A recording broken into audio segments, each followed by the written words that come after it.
Ja sam Bora Milenković, rođen u Prištini. Došao sam da ispričam priču povodom kidnapovanog rođenog brata Momila Milenkovića, rođenog 1957. godine u Prištini. Tu smo živjeli sve do njegovog kidnapovanja. Imali smo porodičnu kuću, tu smo živjeli, otac je tu rođen, znači stara svedoci Prištine. To se desilo 17. juna 1999. godine, kad je, mi smo bili svi u porodičnoj kući, živjeli normalno, plašili se malo od situacije koja je bila tad napeta, mislim, posle rata, i bili u neizvesnosti šta da radimo. Tog datuma došla je komšnica Bela Vranići sa 4 uniformisana lica sa automatskim puškama koji su nosili crne uniforme. Ušli u kuću našu porodičnu gde smo bili otac, pokojni majka, sestra Snaja, brat stari, Momir je bio tu i ja.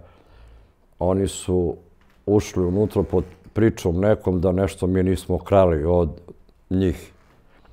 I moj brat ih je odveo u sve prostorije, pokazao im je sve i oni vidjeli da nismo ni ništa tuđe uzimali, jer imali smo dobre odnose sa komšijama.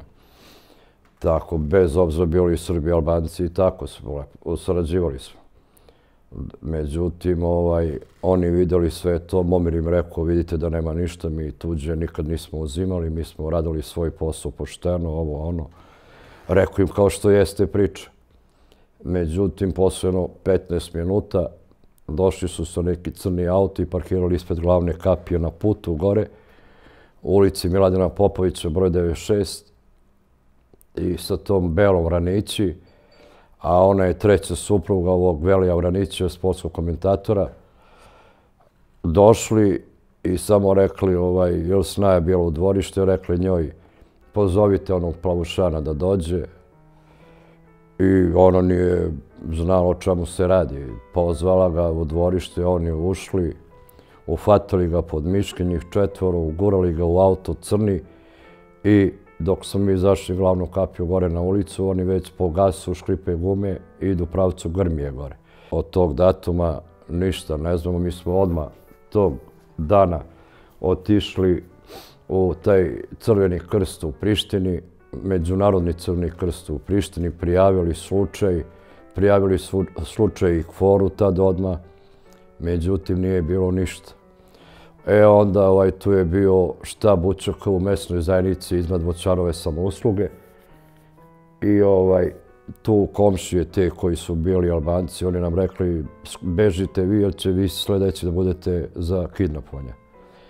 I onda smo se uputili, moj pokojni otac i majka, otac mi je 1917. godište, a majka 22. godište. Znači, stari ljudi koji nemaju nikakve veze sa ničim. Morali smo da napustimo porodičnu kuću gde smo živjeli od rođenja, svi.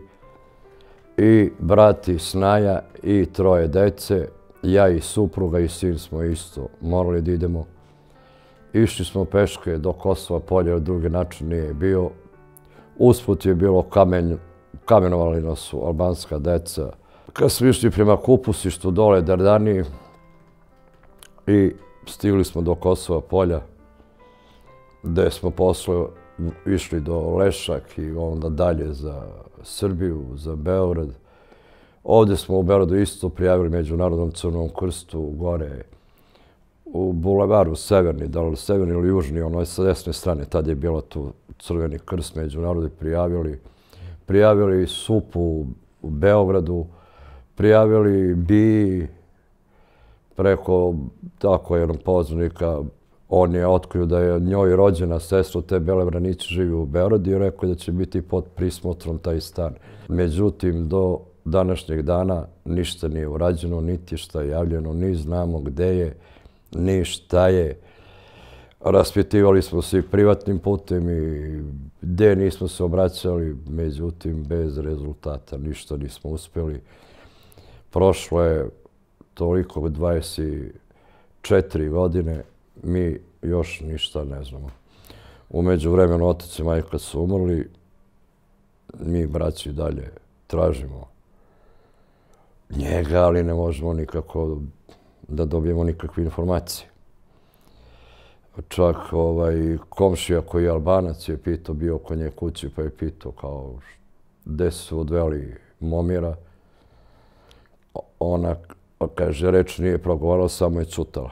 Tako da i on nije mogo ništa više da izvuče. Što se tiče nekih informacija gde je, šta je, da li je živ, nije živ, mrtav, šta. I tako, pre toga smo živjeli normalno srećno. On je bio vozač kamiona, nikakve veze nije imao ni sa kakvim ratom ili da se nešto...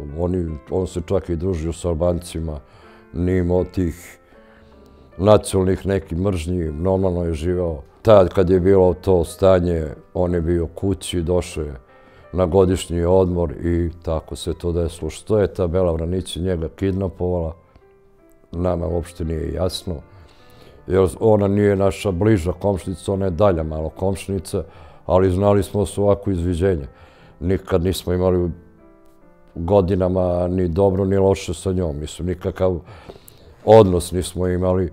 Što je ona to uradila, što je dovela njih 4 uniformisanih u ČK da ga kidnapuju, to stvarno ne znamo ni kako da saznamo.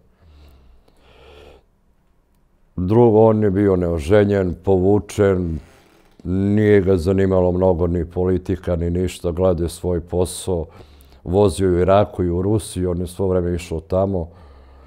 Znači, ovamo je došao samo na godišnji odmor, to kad je bilo, i nažalost tako je završio kako sam opisao. Volim da saznam šta je istina o njemu, gde se nalazi, pa makar da sahranimo kako dolikuje. Ako ništa drugo, i da odgovaraju odgovorni koji su ga kidnapovali i učinila to zlo delo, mislim. Da budu odgovaraju pred sudom i da se sazna istina i pravda. Samo to želim, drugo ništa.